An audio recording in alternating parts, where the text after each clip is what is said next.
अस्सलाम वालेकुम। मेरा नाम वसीम रहमान है। आज की इस वीडियो में हम सीखेंगे वेबसाइट स्पीड ऑप्टिमाइज़ेशन के बारे में और ये जानेंगे कि वेबसाइट स्पीड ऑप्टिमाइज़ेशन क्या इतनी ज़रूरी है कि आपकी वेबसाइट की रैंकिंग ब्रेक या मेक हो सकती है? क्या वेबसाइट स्पीड के ऊपर इतना ज़्यादा इम्पोर्टेंस देनी चाहिए स्टार्ट में कि अगर आपको उसके लिए $200-400 स्पेंड करने पड़ें, तो क्या आपके लिए वो हेल्पफुल होगा? क्या आपकी वेबसाइट की स्पीड के लिए या रैंकिंग के लिए, आपके बिज़नेस की इन्वेस्टमेंट के लिए इतना ही ज़रूरी है चीज़ें?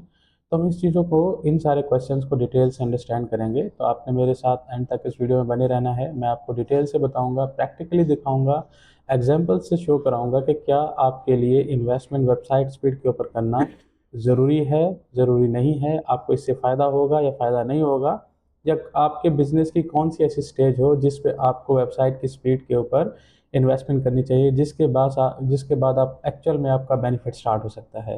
तो इन सारी चीज़ों को डिटेल से समझने लगे हैं। अगर आपको मेरी वीडियो अच्छी लगे तो आप दोस्तों के साथ शेयर करें, लाइक करें, कमेंट करें। गूगल का एक टूल है जो वेबसाइट स्पीड को की ऑप्टिमाइज़ेशन की जजमेंट करता है, हम उसको अंडरस्टैंड करेंगे एक्चुअली कि वो कैसा टूल है और वो हमें क्या बताता है, और जो वेबसाइट्स गूगल के ऊपर एक्चुअल में रैंक कर रही हैं, क्या वो वेबसाइट स्पीड ऑप्टिमाइज़ेशन को फ़ोकस कर रही होती है, नहीं कर रही होती? तो हम इस चीज़ को डिटेल से समझते हैं। सबसे पहले हमें गूगल के ऊपर आके वेबसाइट स्पीड चेकर लिखेंगे तो टूल हमारे सामने आ जाएगा। वैसे तो बहुत सारे टूल हैं, ये पिंगडोम है, जीटी मैट्रिक्स है, ये बहुत सारे टूल हैं। लेकिन हम ज़्यादा फ़ोकस करेंगे गूगल के अपने ज़ाती टूल को, जो हमें वो डाटा बताएगा वो एक्चुअल में गूगल के हिसाब से एक्यूरेट होगा और गूगल हमें इसी पैरामीटर को फॉलो करने के लिए गाइड करता है। तो हम एग्ज़ाम्पल लेते हैं, व्हाट इज़ एसईओ। ठीक है, हमने ये टर्म यहाँ पे इसलिए यूज़ की क्योंकि ये हाई कम्पेटिटिव है और इसकी बेस पे जो गूगल हमें रेकमेंड कर रहा है वेबसाइट्स को, ये टॉप ऑफ द वेबसाइट हैं गूगल के लिए, और ये वो वेबसाइट्स हैं जो एसईओ के हवाले से फ़ेमस हैं। इसीलिए मैंने इस टर्म को यूज़ किया। जो टॉप वेबसाइट्स हैं, हम उनके रिज़ल्ट को देखते हैं वेबसाइट स्पीड के अकॉर्डिंग, तो उससे हमें जजमेंट होगी कि वेबसाइट की स्पीड कितनी एक इम्पॉर्टेंट है। और जो हमने एक हवा बनाया हुआ है कि वेबसाइट की स्पीड के लिए हमें स्टार्ट में बहुत ज़्यादा फोकस करना चाहिए, रैंकिंग हो या ना हो, और हमें हमारा बिज़नेस रिटर्न दे रहा हो या ना दे रहा हो, लेकिन हम बेतहाशा ज़्यादा से ज़्यादा फोकस करते हैं वेबसाइट स्पीड के ऊपर, और हमारे पास जो भी इन्वेस्टमेंट होती है उसका एक मोटा हिस्सा जो है ना वेबसाइट स्पीड में जाता है, क्योंकि वेबसाइट की स्पीड के लिए आपको अच्छी होस्टिंग चाहिए होती है जिसमें आपका बहुत बड़ा जो है ना एक्सपेंस लगता है, और बहुत सारी ऐसी फेमस प्लगइन्स हैं जो बहुत ज़्यादा आपको चार्ज करती है, $300-400, तब जाके आपकी वेबसाइट की स्पीड इम्प्रूव होती है। तो हम इसको प्रैक्टिकल एग्जांपल से समझने लगे हैं कि क्या ये इंपॉर्टेंट है भी सी या नहीं। अब जैसे हमने इस वेबसाइट को ओपन किया, ये एक बहुत फेमस वेबसाइट है, हम इसको ओपन करने के बाद इस टूल के अंदर ऐड करेंगे तो हमें ये टूल बता देगा कि क्या ये टूल रिकॉग्नाइज़ कर रहा है इस वेबसाइट स्पीड को या रिकॉग्नाइज़ नहीं कर रहा।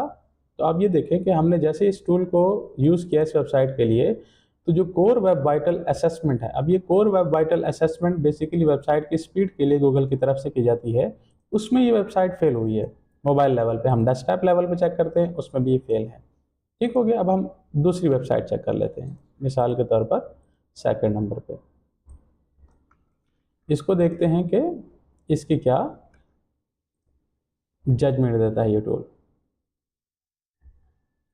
ठीक हो गया। अब ये देखें, ये भी फेल है, और डेस्कटॉप पे देखें तो ये भी फेल है।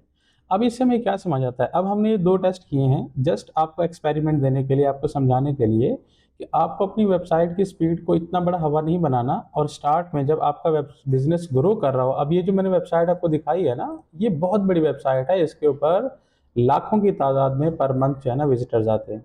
ठीक है, बड़ी-बड़ी वेबसाइट्स जिनके ऊपर लाखों की तादाद में विज़िटर्स आते हैं, तो उसको तो एक्चुअल में आपकी वेबसाइट, जो भी इसका ओनर है, उसको तो अपनी वेबसाइट की स्पीड की बहुत केयर करनी चाहिए, ताकि वो अपनी वेबसाइट को हमेशा टॉप रैंकिंग में रख सके। लेकिन इससे हमें ये बात समझ आती है कि जो वेबसाइट की रैंकिंग है, जो वेबसाइट की स्पीड है, उसका उसके साथ डायरेक्टली कोई कनेक्शन नहीं है इतने लेवल का कि आपको स्टार्ट में, जब आपका बिज़नेस स्टार्ट में है और आपको अंडरस्टैंड करना होता है, अपने एक्सपेंसेस को देखना होता है और अपनी अर्निंग को देखना होता है, उस टाइम पे जब आपका स्टार्ट होता है, तो तब आपको इतने बड़े इन्वेस्टमेंट नहीं करने चाहिए, और आपको वेबसाइट की स्पीड को अपने दिमाग के ऊपर इतने लेवल पर नहीं बिठाना चाहिए कि आप बड़े-बड़े इन्वेस्टमेंट्स कर दें। अब जैसे यहाँ पे मैंने एक प्लगइन खोली हुई है, डब्ल्यूपी रॉकेट प्लगइन है, बहुत बड़ी फेमस प्लगइन है, जो वेबसाइट की स्पीड के लिए यूज़ की जाती है। ठीक हो गया। अब हम इसकी अगर प्राइस चेक करें, तो अब ये देखें ये कितना चार्ज कर रहा है। नीचे आते हैं, अभी इसकी प्राइस देखते हैं। अब ये देखें, ये आपसे $300 $60 पर ईयर लेता है एक वेबसाइट के लिए। ठीक हो गया, 3 वेबसाइट्स के लिए पर ईयर लेता है वो $119। अब ये देखें कितनी बड़ी प्राइस आपसे वो ले रहा है जस्ट वेबसाइट स्पीड के लिए, और आपकी वेबसाइट की स्पीड बढ़ने से आपको बिज़नेस भी उस लेवल का नहीं मिल रहा स्टार्ट में, तो आपको इन चीज़ों के ऊपर स्टार्ट में फ़ोकस नहीं करना चाहिए। स्टार्ट में आपको वो उस तरह के एसईओ के ऊपर फ़ोकस करना चाहिए, जिससे आपको रिटर्न मिल सके।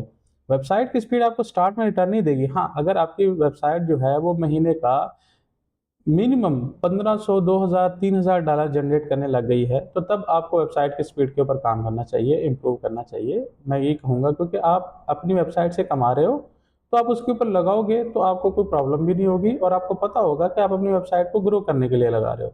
अगर आपकी वेबसाइट की स्पीड अगर थोड़ी-सी बेहतर होती है और उससे आपकी 1% भी रैंकिंग इम्प्रूव होती है, तो दैट्स इनफ।